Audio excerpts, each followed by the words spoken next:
مہینہ رمضان مبارک آیا ہے، اس مبارک مہینے کا نام ہے رمضان،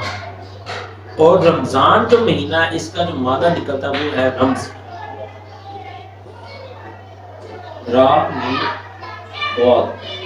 رمز۔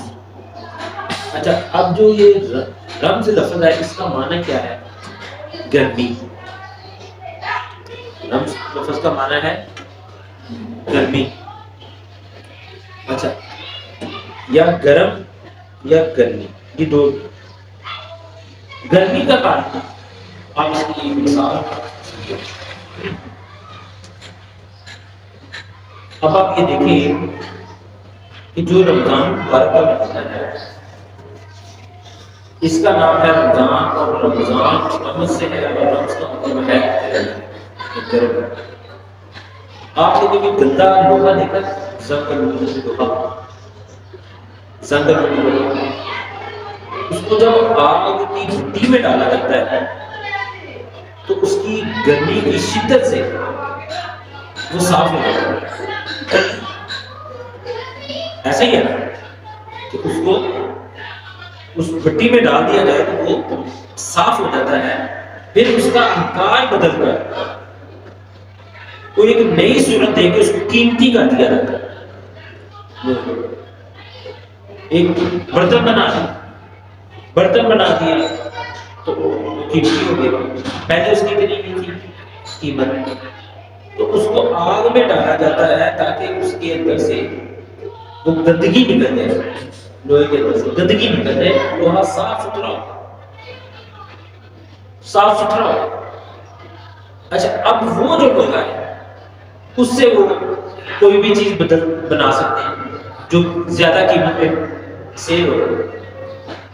اچھا، رمضان جو ہے نا، رمضان اس میں مومن کے لیے اللہ رب العالمین نے اس کا نام رمضان رکھا ہے، اور مومن جو ہے نا اس مہینے میں روزہ رکھتا ہے، اور روزے کی تپش، روزے کی،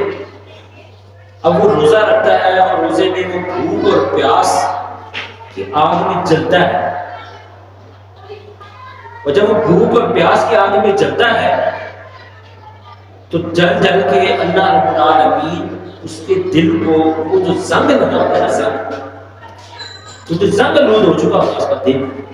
اس کی روح گناہوں سے بھر چکی ہوتی ہے اور جسم گناہوں کے بوجھ میں دب چکا ہوتا ہے، وہ جو ہے نا رمضان کا مہینہ، اس کی ایک بھٹی لگتی ہے اور روزے دار روزہ رکھ کے اس بھٹی میں اپنے گناہوں کو جلاتا ہے، جیسے لوہے کے اوپر سے زنگ کو جلایا جاتا ہے اور لوہے کو صاف کیا جاتا ہے، اسی طرح اللہ رب العالمین اپنے بندے کو رمضان کے مہینے میں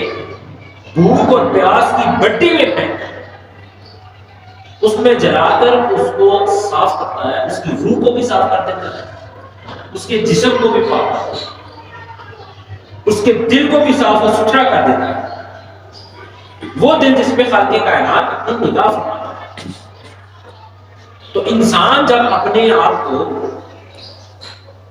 اس بٹی میں جلاتا ہے تو خالق کائنات اس کے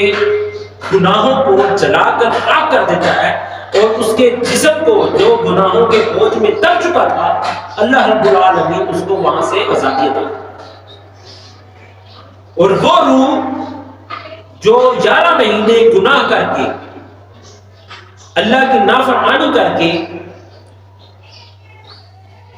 اپنے آپ کو جہنم میں محسوس کرتی ہے کہ اب میرا مقدر ہے جہنم ہے، کیونکہ میں جس جسم کے اندر ہوں وہ اللہ کی بارگاہ میں نافرمان ہے، وہ اللہ کا حکم کو نہیں مانتا، وہ اللہ کے حکم کے تابع نہیں ہے، اللہ کے حکم کی پیروی نہیں کرتا، تو وہ جو 11 مہینے اس نے اللہ رب العالمین کی نافرمانی کی ہوتی ہے، اللہ رب العالمین اس کی روح کو بھی تازگی عطا کرتا ہے کہ وہ رمضان کے مہینے میں اس مٹی میں جل کر، بھوک اور پیاس میں جل کر اللہ کا ذکر، کیونکہ جسم کی غذا تو ہے نا، جسم کی غذا تو یہ روٹی وغیرہ ہے، روح کی غذا ہوتی ہے ذکر الہی۔ اب رمضان میں ایک مومن قرآن پڑھتا ہے، اس کی روح کو تازگی ملتی ہے، اس کو رزق ملتا ہے۔ ایک مومن رمضان میں عبادت کرتا ہے، فرائض کو ادا کرتا ہے، نوافل پڑھے تو اس کا ثواب فرض کے مقابلے میں ہوتا ہے، فرض پڑھے تو اس کا ثواب 70 گنا زیادہ ہو جاتا ہے۔ تو یہ روح کی غذا ہے، یہ روح کی غذا ہے۔ اور روح جب اپنی غذا لیتی ہے تو وہ تندرست ہو جاتی ہے، طاقتور ہو جاتی ہے۔ جس طرح جسم اللہ کی دی ہوئی نعمت کو کھا کر طاقتور ہوتا ہے، اسی طرح روح اللہ کے ذکر سے طاقتور ہوتی ہے۔ اور وہ قرآن مومن پڑھتا ہے، نماز پڑھتا ہے، نوافل پڑھتا ہے، ذکر کرتا ہے، قرآن پڑھتا ہے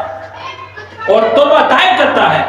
اللہ کی بارگاہ میں گریہ زاری کرتا ہے۔ وہ انسان جو 11 مہینے تہجد کے لیے نہیں اٹھتا، وہ صبح روزہ رکھتے وقت 2 رکعت نفل تہجد کی ادا کرتا ہے، وہ تہجد بھی ادا کر دیتا ہے، تو اللہ رب العالمین اس کی روح کو اتنا طاقتور بنا دیتا ہے، اتنا زبردست اس کو طاقت عطا کر دیتا ہے کہ پورا مہینہ اللہ رب العالمین اس کی تعلیم اور اس کی تربیت کرتا ہے۔ اور اس کی تربیت اور تعلیم میں آسانی یہ فرماتا ہے کہ خالق کائنات رمضان المبارک کے مہینے میں شیطان کو جکڑ دیتا ہے۔ اچھا، اس کے اوپر خالق کائنات کیا نعمت کرتا ہے؟ اس کے اوپر ایک اور برکت ہے۔ خالق کائنات کے محبوب نے فرمایا روزے دار جب روزے کی حالت میں ہو تو خالق کائنات کی مخلوق میں سے وہ مخلوق جو مچھلی کہلاتی ہے وہ روزے دار کے لیے بخشش کی دعا کرتے ہیں۔ یعنی ایک روزے دار جب روزہ رکھ لے